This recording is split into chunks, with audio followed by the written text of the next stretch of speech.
Indeed, the Lord has done many wonderful things, and one of that is that God has given Solomon extreme and excellent wisdom. Wisdom that was not useful only to himself, but to everyone else around him and even to us today. Wisdom is precious, lalo na kung special edition. And in fact, among the Proverbs, Solomon has a very special edition. 30 Proverbs that he said are very special that people should keep in their hearts.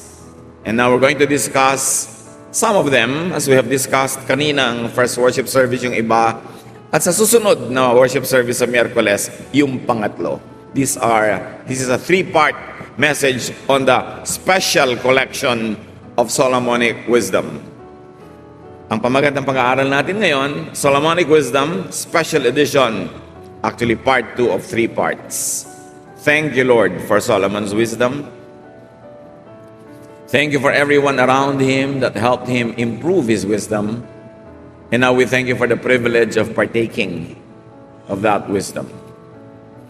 Patawarin niyo po kami sa mga kasalanan namin, sa mga maruruming pag-iisip, sa maruruming salita, sa pananakit ng kapwa, sa mga pagbibintang, sa mga pagkukulang namin sa aming mga tungkulin, sa aming mga personal na paglabag sa iyong mga utos. Pakalinisin niyo kami, Panginoon. Cleanse us with the blood of Jesus. Enable us to rise above ourselves and meet with you in a higher level of consciousness, of spirituality. And we ask you, Father, to give us a simple message coming from the wisdom that you have given to Solomon and to the people that he also learned from. And may you give us the wisdom to apply this in daily life. Lead us, teach us, empower us to understand the power of your truth. At nawa, Panginoon, ang iyong mga salita maging kagamutan, kalakasan ng aming katawan, ng aming isip, ng aming emosyon, at ng espiritu. Patahimikin niyo pong loob namin, payapain niyo kami, ano man ang pwedeng gumulo sa amin, at ang inyong pagpapala maghari sa dakong ito, lalong-lalo sa bawat puso ng narito ngayon. Bless us, Father, with your truth. We seek you, thanking you in the name of Jesus, your Son, our Lord and Savior. Amen. We shall be reading from Proverbs 22, this time from verses 17 to 21, a very important prelude to the many Proverbs that Solomon called special. Here are some sayings of people with wisdom, so listen carefully as I teach. You will be glad that you know these sayings and can recite them. I am teaching them today so that you may trust the Lord. I have written 30 sayings filled with sound advice. You can trust them completely to give you the right words for those in charge of you. So this is Solomon speaking. Sabi niya, marami akong kinolektang mga kasabihan, karunungan, galing sa mga ninuno, sa mga taong nag-iisip, at inayos ko sila at naging 30 mga salawikain na nagbibigay ng mahalagang payo sa buhay. These are sayings of people arranged and expounded by Solomon. So why Solomon listened to others? Hindi siya kontentong marunong siya at pinarunong siya ng Diyos. In fact, marunong siya kaya marunong siyang makinig sa kapwa. Why Solomon collected and edited the Proverbs which we now enjoy. Immediately, meron siya agad tinuturo sa atin, mga kapatid. Learn from others. Learn from Proverbs. Mga salawikain, kasabihan ng matatanda dahil marami na silang natutunan sa buhay. And so what do we do with wisdom? Especially collective wisdom of a people? Hear, contextualize, and apply other people's wisdom to you. It's important to hear. And why hear? Because there are many things that compete for our attention. Pag narinig natin ang karunungan ng iba, pwede na nating maiwasan ang pagkakamaling nagawa nila. Marami naman mga tatao kaya lang natututo dahil nagkakamali. Through trial and error, mostly through errors, people learn. Kaya pag may edad na ang tao, marami na naging pagkakamali. o marami na siyang napanood, naobserbahan na pagkakamali ng iba. And when you learn from them, you avoid committing the same mistakes. Nakakatipid kang magbayad ng matrikula. Nakakatipid kang mahirapan at masaktan. Kaya mahalagang nakikinig. Then you contextualize.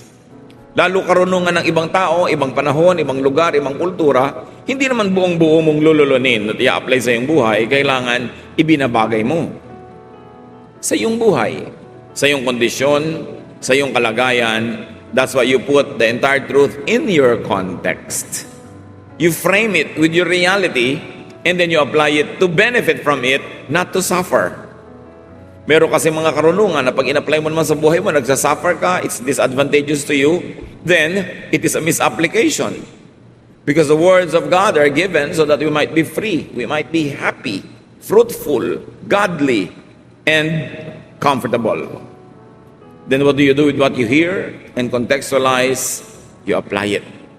Therefore you move. Hearing must end in moving. Moving your body, moving your life, moving your direction.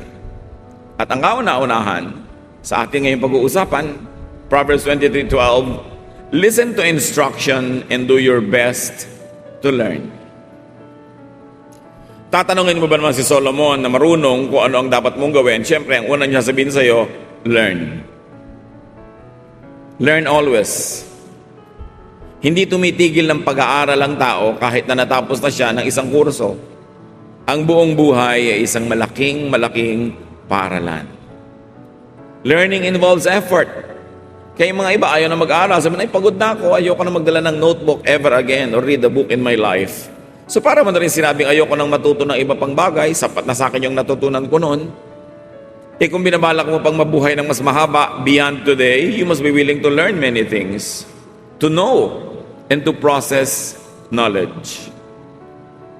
Learning is difficult because it involves unlearning. You've got to give space for new ideas.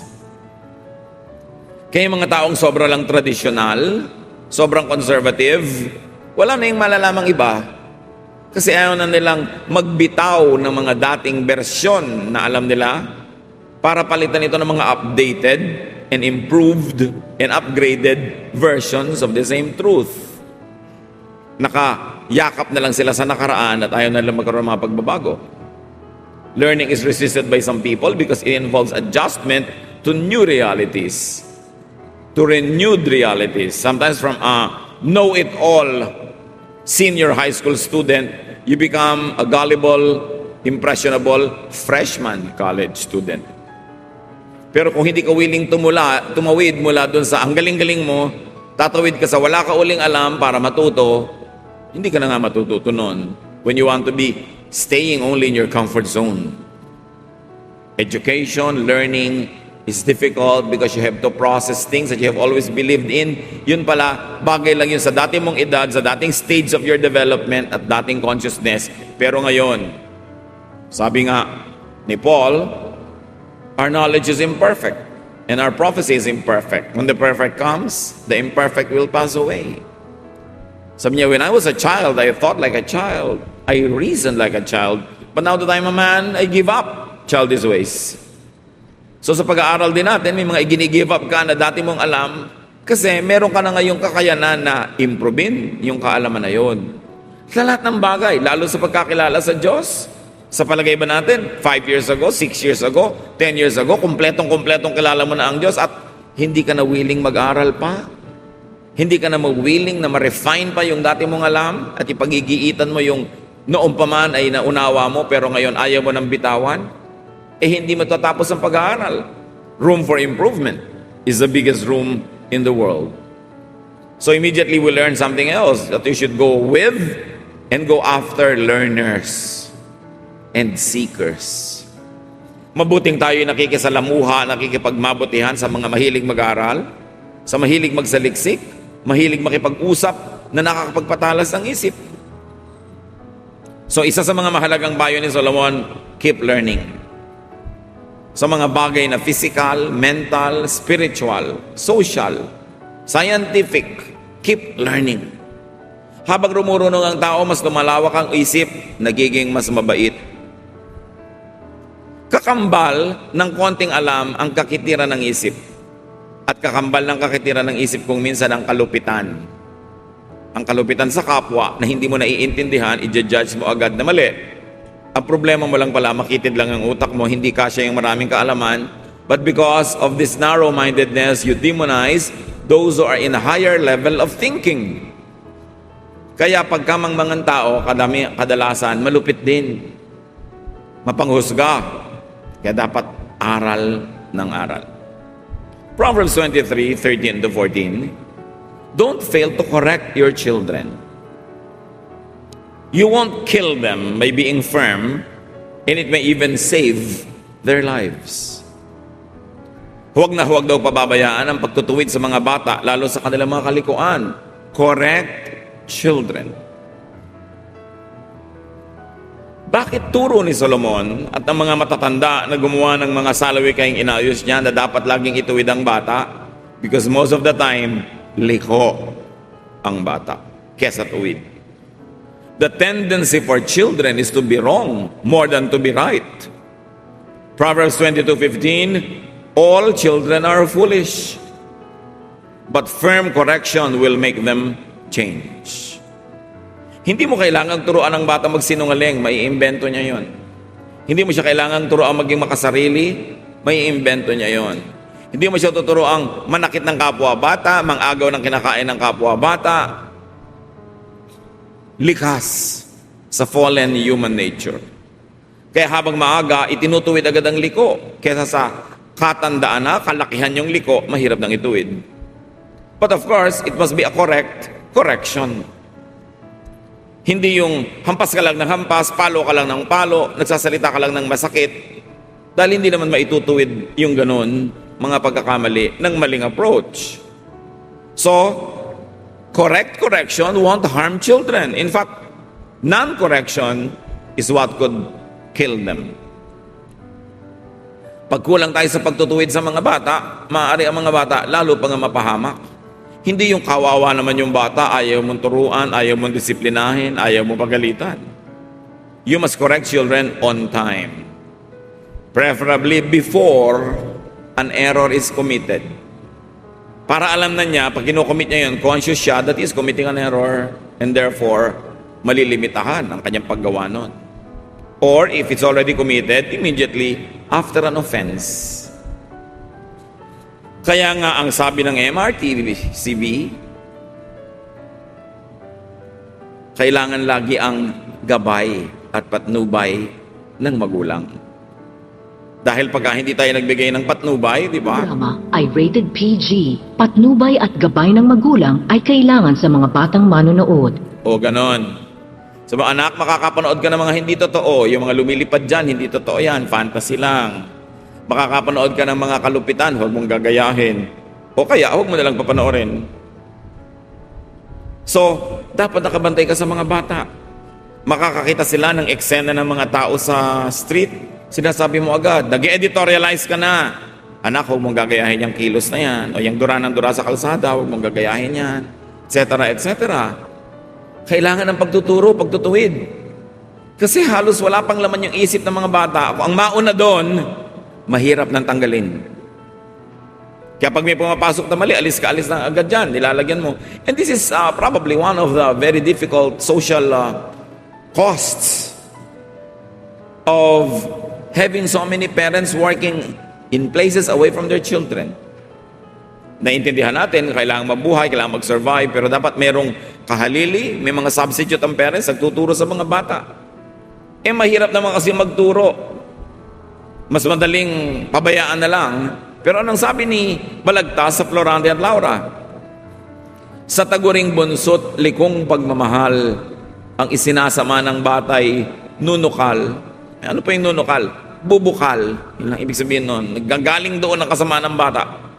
Ang iba marahil sa kapabayaan ng dapat magturong tamad na magulang. Masipag dapat ang magulang mag-correct.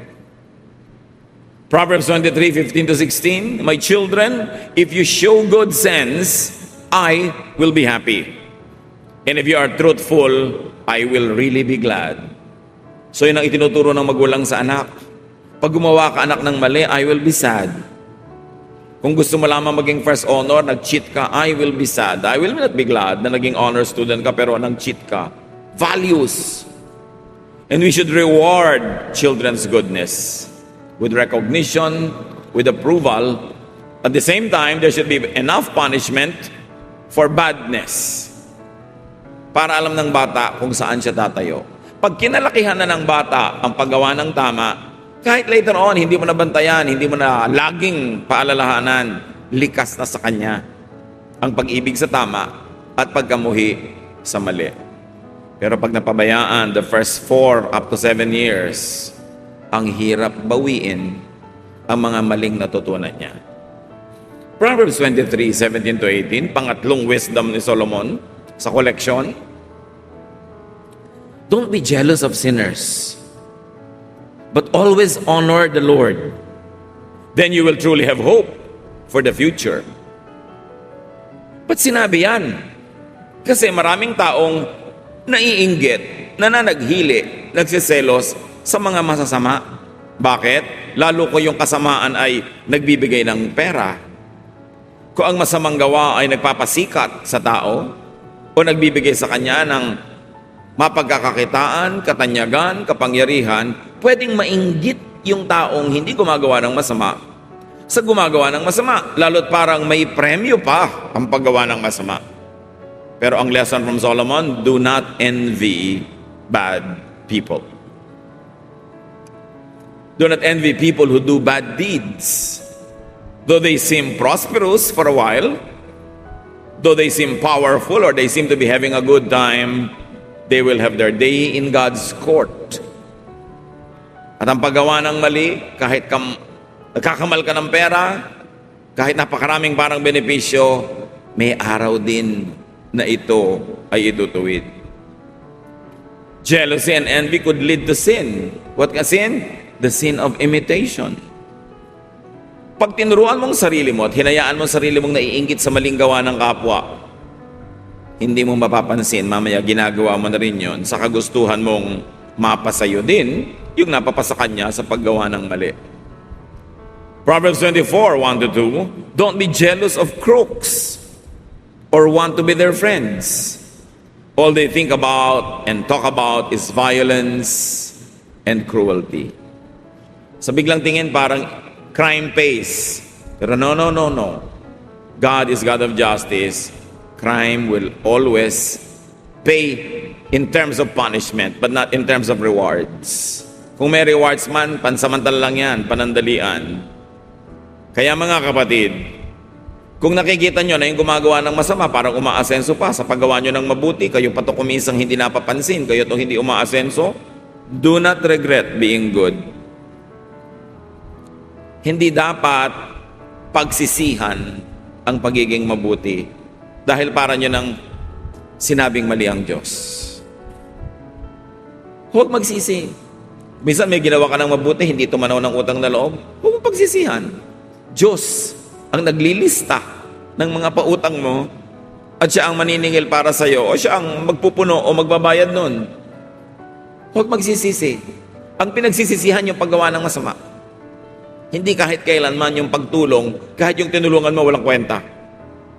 It's always a privilege to do good because God is good. And good deeds belong to God. And bad deeds belong to the devil. Huwag magsisi. Ipagpasalamat yung opportunity to have done good. Proverbs 23, 19-21. Listen to me, my children. Be wise and have enough sense to follow the right path. Don't be a heavy drinker or stop yourself with food. It will make you feel drowsy and you will end up poor with only rags to wear. O isa pang turo, siyempre pag sinabing children, hindi lang ito little infants. Lahat ng mga anak ng tao, anak ng Diyos, kahit mature ka pa, tinutukoy, huwag ka daw magpapakalasing, huwag kang mahumaling sa alak, at huwag kang sobrang kumain. No? Sabay mahihilo ka. Di ba, minsan may kumakain, bakit ganyan? Nagdidilim ang paningin ko sa kabusugan. Ayaw pa tumigil. Nakalawit na yung pusod, kain pa ng kain. Sinasabihan na ng doktor, bawal mo itong kainin. Talagang hindi mapigil, kain ng kain. Tapos pagkakain naman, bakit ba ang dami kong kinain? Ang bigat tuloy ng tiyan ko, magsisisi naman. Lalo yung mga maglalasing. Paggising, bakit yung asawa niya bangas-bangas ang muka? Bakit ganyan ang mukha mo, my dear? Aba, pinagsusuntok mo ako kagabi. Ay, sorry, kiss ng kiss sa mga pasa. Nasaktan na. Ito namang si babae na kissan lamang, nakangiti na uli. Gusto mong kape? Matapos mabugbog. These are specifics. But really, what it is saying in general is do not indulge in pleasure, in vice that are bad to your body, bad to others who care for you. Yung mga sobrang naglalasing, may sakit na nga sa atay, ayaw tumigil kumain ng matatamis, may diabetes na nga. Kain pa ng kain ng mga cholesterol, may sakit na nga sa puso. Alam nyo ba na hindi lang kayo nagiging unkind sa sarili nyo? Kasi kung gusto niyo lang mamatay, sana namatay na lang kayo. Instantly, dead. Tapos nakalibing na kayo. Hindi Magkakasakit kayo. Gagastahan. Aalagaan. Mahal magkasakit at mahal din namang mamatay. Ibibili kayo ng ataol. Ibibili kayo ng libingan, paglalamayan, magastos din. Yung mga tao na hindi nagmamahal sa kanilang kalusugan, ang totoo nun, nagiging malupit kayo sa mga nagmamahal sa inyo dahil alam nyo naman na magdurusa rin sila. Hindi lang kayo kung kayo yung magkakasakit. Kaya dapat may pananagutan tayo sa isa't isa. Anak ka? Naku, I will not indulge in very dangerous sports kasi pagka bigla ako na paralitiko dito, buong buhay ko, aalagaan ako ng magulang ko, tumatanda na sila, mag-aalaga pa sila ng na paralyzed dahil sa isang very dangerous activity. Hindi ako mag-i-indulge in drugs. Pag nahuli ako, nakulong ako, matanda na yung magulang ko, imbes mabigyan ko ng ginhawa, siya pala pa yung dadalaw sa akin sa kulungan. O mag-iingat ako sa kalusugan ko kasi pag namatay ako bigla, kawawa naman tong asawa ko, siya magpapalaki ng mga anak namin mag-isa. Alam nyo, inaalagaan ng katawan, hindi lang dahil mahal mo ang sarili mo, dahil mahal mo yung mga taong umaasa sa'yo. Pananagutan yan ng matitinong tao. So ano ang paalala dito ni Solomon? Restrain yourself. Magpigil. Anything that you love, desire, and covet could be your master. Ang hinahangad mo, ginugusto, hinahabol-habol, magiging Panginoon mo yan.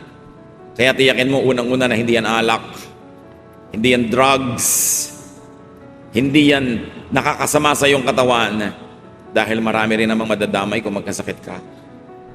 Panglima, sa collection na ito na very special, verses 22 to 25, pili na naman sa mga anak. Pay attention to your father and don't neglect your mother when she grows old. Invest in truth and wisdom, discipline and good sense, and don't part with them. Make your father truly happy by living right and showing sound judgment. Make your parents proud, especially your mother. Kabilin-bilinan ni Solomon na pinarunong ng Diyos. Pansinin mo ang itinuturo sa ng ama at huwag na huwag mong papabayaan ang iyong ina sa kanyang pagtanda. Kailangan gumugol ka, mamuhunan ka sa karunungan, sa disiplina, sa katinoan, at huwag na huwag kang wawalay sa tamang daan. Pasayahin mo ang iyong ama sa pamamagitan ng matinong pamumuhay. Hayaan mong ikarangal ka na yung mga magulang, lalong-lalo ng iyong ina. Bakit ng ina? Kasi siyempre napakasakit ang puso ng ina kung may ginagawang kaaliwaswasan ng kanyang anak. Nakakahiya halimbawa, masakit, walang magandang bunga, nasasaktan ng magulang. Again, pananagutan natin sa mga nagmamahal sa atin na magpakatino. Be a good son or a good daughter. Sa Old Testament kasi madalas ang kausap lang lalaki, pero siyempre kung son, kasama din yung daughter doon. Hindi na lang ina-address specifically. Anong bilin mga anak? Make your parents happy and proud because of your good behavior. Yung huwag kang gumawa ng ikahihiya nila. Kahit hindi ka nahihiya, sila nahihiya, di nasasaktan sila. Isinasaalang-alang yon. At mahigpit na bilin, hindi lang sa verse na ito, maraming verses. Take care of your parents when they grow old. Huwag na huwag kalilimutan na alagaan ng magulang, lalo't matanda na sila. You take care of life's transitions. And the transitions of life is during infancy and old age. Kaya tuloy-tuloy ang sibilisasyon, ang kabihasnan, dahil may mga ipinapanganak na bata. Pero kung hindi ba sila inalagaan, lalaki sila? Inalagaan kasi. And there's always an unwritten contract na ang mga batang inalagaan, na palaki, sila naman ang mag-aalaga sa mga magulang nila hanggang ihatid nila sa huling hantungan at humarap na ang mga magulang sa Diyos pagdating ng panahon. From generation to generation to generation, that has been the norm. Mature people take care of the young, and then when the mature people become very old, the young who have become now mature take care of them. Panapanahon, walang sisira sa usapan. Bawat henerasyon tutupad sa ganitong arrangement. And this is how humanity and civilization goes on. Proverbs 23:26 to 28. My son, pay close attention and gladly follow my example. Tatay ang nagsasalita sa anak na lalaki. Bad women and unfaithful wives are like a deep pit. They are waiting to attack you like a gang of robbers with victim after victim. So lalaki sa lalaking usapan, anong sabi ng tatay sa anak? Avoid, beware of bad women. And here, the context of bad is sexually promiscuous women who are not faithful to their own husbands, who seduce men who are husbands of other women, or women who seduce men away from their duties, away from their godliness, away from their good sense. Of course, pwede mo rin baligtarin yan. Pwede mong sabihin din sa women na beware of bad men. But just the text is talking about a father saying this to the son.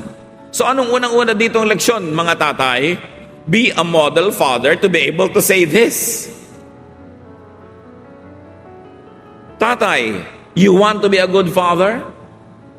The first step in becoming a good father is by being a good husband to your children's mother. Paano ka magiging mabuting tatay kung hindi ka mabuting asawa sa nanay nila? Kung sira ang relasyon nyo, maapektuhan din ang pagiging tatay mo. At bakit babae na naman dito ang pinag-initan? Because in the context of the verses, we find the women who are temptresses. So the verses is talking about women who seduce married men, who destroy their personal holiness in the homes of these married men. And the message is, pay attention to this, especially men. Why avoid temptresses? Bakit dapat iwasan ang mga babaeng tukso? Kasi naiiba ang utak ng lalaki pag nadadarang na at nalalapit sa tukso. More than women. And this is a biological truth. PsychologyToday.com, in the article, The Physiology and Endocrinology of Sexual Arousal says, listen very well, when the mind and the body are in the state of sexual arousal, the prefrontal cortex, sometimes called the cerebral cortex, which is responsible for higher level cognitive functions like reasoning, is shut down.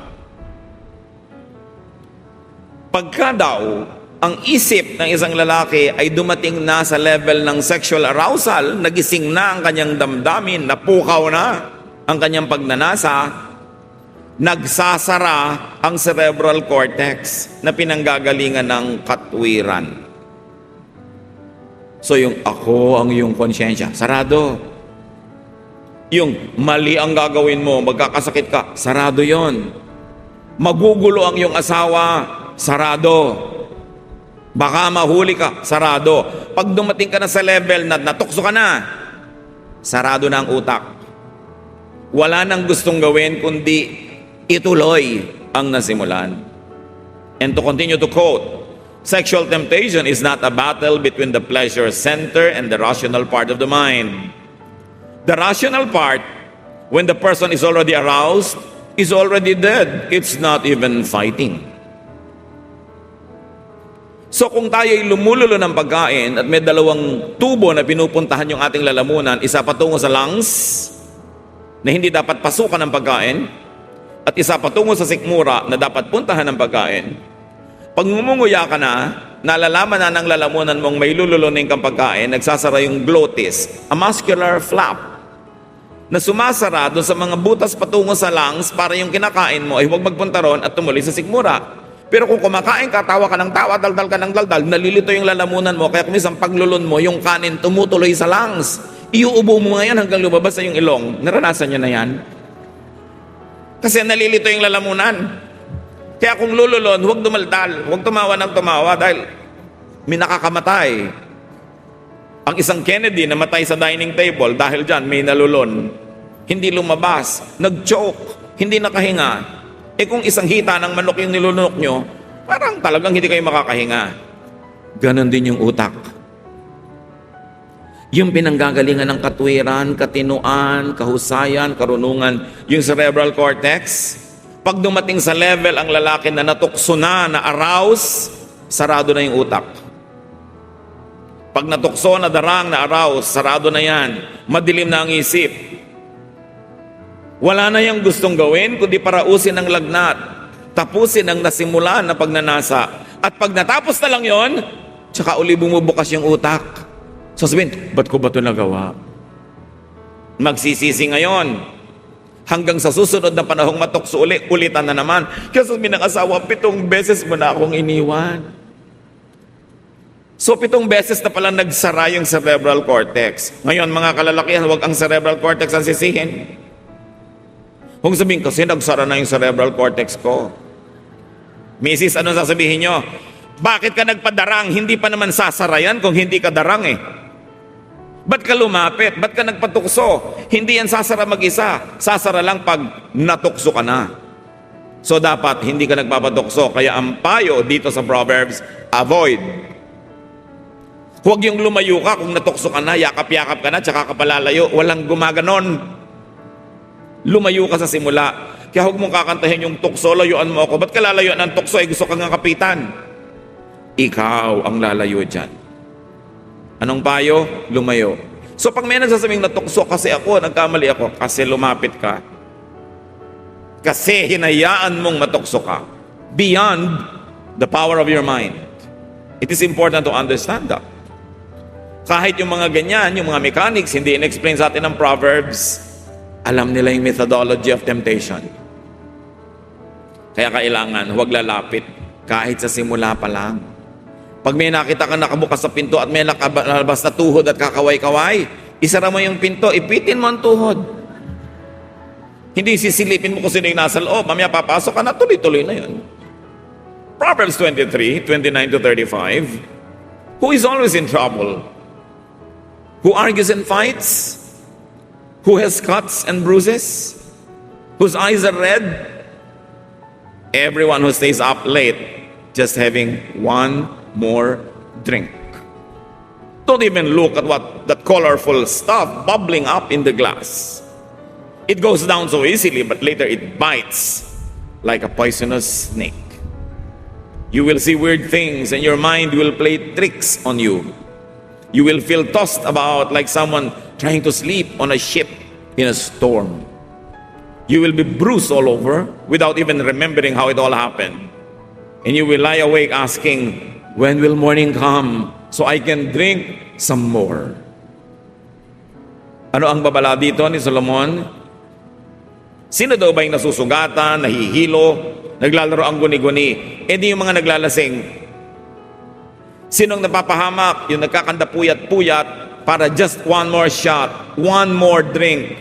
At mamaya, just one more, hanggang abutan na ng umaga, gising pa sa pagbibisyo. Ito ang ipinakikilala sa atin ng Solomon. Do not be a drunkard. Do not indulge in vices. At syempre, yung alcohol dyan is only a metaphor of all vices. Huwag kang magpuyat ng kasusugal. Tapos tulog ka sa araw. Paggising mo alas 3 na, alas 4 ng hapon, maghahanap ka na naman ulit ng sugalan. Huwag nagpapakalasing-lasing hanggang gabi, tapos matutulog buong umaga, hindi makapagtrabaho. Pag umagabi na ulit, hanapan na naman ng iinumin o drugs. Do not start a vice. Bihirang nagsisimula ng bisyo ang nakakatakas. Do not get led and controlled by a vice. You must be a free man or woman, not addicted to anything, even food, even wine, even a habit, because the people of God must be free. Free only to serve God.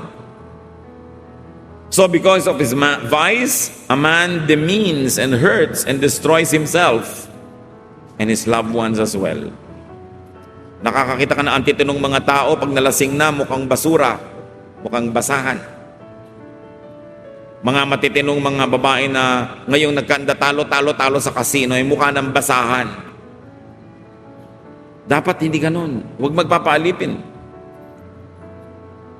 And if this habit runs in the family, as many habits are, cut it and stop it in your generation. Kung lahi kayo ng mga babaero, putulin mo na sa panahon mo para huwag mo nang maipasa sa iyong anak. Kung lahi kayo ng mga lasinggero, lahi ng mga nambibisyo, lahi ng mga nambubugbog ng asawa, stop it in your generation. Kung lahi kayo ng mga nangangaliwa, lahi ng mga hindi matapat sa mga asawa hanggang kalolalahan nyo, alam nyo talagang mga makakate, stop it in your generation. How can we do that? We can do that because Jesus saves us. Because Jesus can cut generational curse. Napuputol niya, napapatid, maging ang mga saling lahi ng mga masasamang bisyo. Because the power of the blood of Jesus can set us free from the power of darkness. So huwag sisihin ng mga kamag-anak, ang mga kalolalalahang na mayapa na. Kuminsan, yung mga generational sins, hindi naman dahil sa genes, hindi genetics, culture. Yung kasi ang culture ng pamilya, yun ang kinalakihan mo.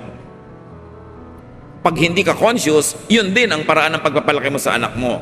Kaya kailangan conscious. Lalo sa generation nyo, nakakilala kayo sa Panginoon, nagkaroon ng bagong buhay sa Panginoon, dapat putulin ang mga bisyo ng mga saling lahi. So that you will begin a new generation, a godly generation in your bloodline. Proverbs 24, 3-4. Use wisdom and understanding to establish your home. Let good sense fill the rooms with priceless treasures. Pag gumagawa kayo ng bahay, anong plano na mag-asawa? Architectural plan, muebles, motif, color. Pero sabi ni Solomon, build your home and your home life on the foundation of wisdom. Imbes ang isipin nyo mag-asawa, yung bahay, ang isipin ninyo is yung tahanan, yung home. Anong ilalagay natin? Anong ipupundar natin? At sabi ni Solomon, magpundar kayo, punuin nyo ang bawat kwarto, bawat bahagi ng inyong tahanan ng karunungan. Let wisdom fill and decorate your home. So ano dapat ang nasa bahay? Hindi naman masama na may magagandang gamit. Okay lang yan kung afford nyo. May mga sasakyan kayo para maginhawa. Pero hindi dapat mawawala intelligent discussions. Lumalaki dapat ang mga bata na pag magkakasabay kayong kumakain o kayo ay nagpapahinga, seated together, matatalino ang pinag-uusapan. Katalinuhan. Hindi mga walang kwenta-kwentang bagay, hindi mga kalaswaan, hindi mga chismis. Katalinuhan. Yung sabi mo sa lola mo, Lola, ano po ang scientific family name ng mushroom? Ano po ang scientific family name ng ganito? Ng mga kabuti. Sabi naman ng lola mo, anak, Heterobasidiomycetidae. Naks. Galing naman ni lola, no? Hindi yung, hindi ko alam yung mga bagay na yan. Paglaki mo, malalaman mo rin yan. Kailangan na sasagot. There must be wit, tasteful humor. The family can watch intelligent films. Even entertaining films are okay, but good taste. And there's always sound counsel available. A nice home will be filled with good books, readings. Kaya sa internet pa yon, tinuturuan mo mga bata mag-internet to find good readings. Hindi mga walang kakwenta-kwentang pinapanood, mga games na nakaka-brain damage, sa kakasira ng mata at umuubos ng oras. Pinipili an atmosphere of openness. At meron pa tayong isang dapat ituro sa mga bata. Hindi lang laging po, opo. Pwede rin dapat sumagot ng hindi po, ayaw ko po, pero politely. Dapat turuan din natin ang bata na pwede siyang tumanggi kung talagang ayaw niya, basta't siya ay magalang at ipaliwanag niya kung bakit. At matapos magpaliwanagan at superior ang panahon na liwanag mo, dapat pa rin siyang sumunod. Kasi meron tayong isang kapintasan, ang lahi natin. Sobra tayong nag-uutos sa batang maging masunurin. Di ba, pag naituro mo sa bata, hindi na nawawala hanggang lumaki. Kaya pag lumalaki, api-apihan kung saan-saan, api-apihan ng mga amo, binubugbog, kinakawawa, opo pa rin ang opo. Kasi hindi natutunang tumanggi. Basta magalang, may katwiran, okay lang dapat tumanggi ang bata. We should train them also to assert themselves up to a point so that we don't become a nation of slaves. A nation of people being abused by others. Kasi yung ating kabaitan at kababaang loob kay lola, kay nanay, ginagamit natin kahit kanino na lang na umaapi sa atin. So there must be intelligence and reason. Mainam mga kapatid. Isa ulo, isa gawa ang mga paalala ni Solomon. Listen to this special edition. Avoid needless pain. Maximize your chances at happiness and wholeness, even that of your family. Ama namin, patuloy niyo po kaming turuan kung paano pa namin ilalapat sa buhay ang mga karunungang ito. Paano kami iiwas na mahulog sa tukso, sa bisyo. Paano kami bubuo ng tahanang matalino, matiwasay, maunlad. At ganon din, pamayanan, bayan, ng mga mulat ang isip. Kapakipakinabang at hindi pabigat sa kapwa. Pakita mo sa amin ang karunungan ni Solomon na hindi lang para sa kanya o sa kanyang bayan at panahon, para rin sa amin ngayon. Forgive us in areas of our lives where we are foolish. Allow us, encourage and empower us to be wise, to be wiser, to be wisest. Sa ilang saglit na katahimikan, pagbulay-bulayan natin ito mga kapatid at hanapan ng paglalapatan sa ating mga buhay.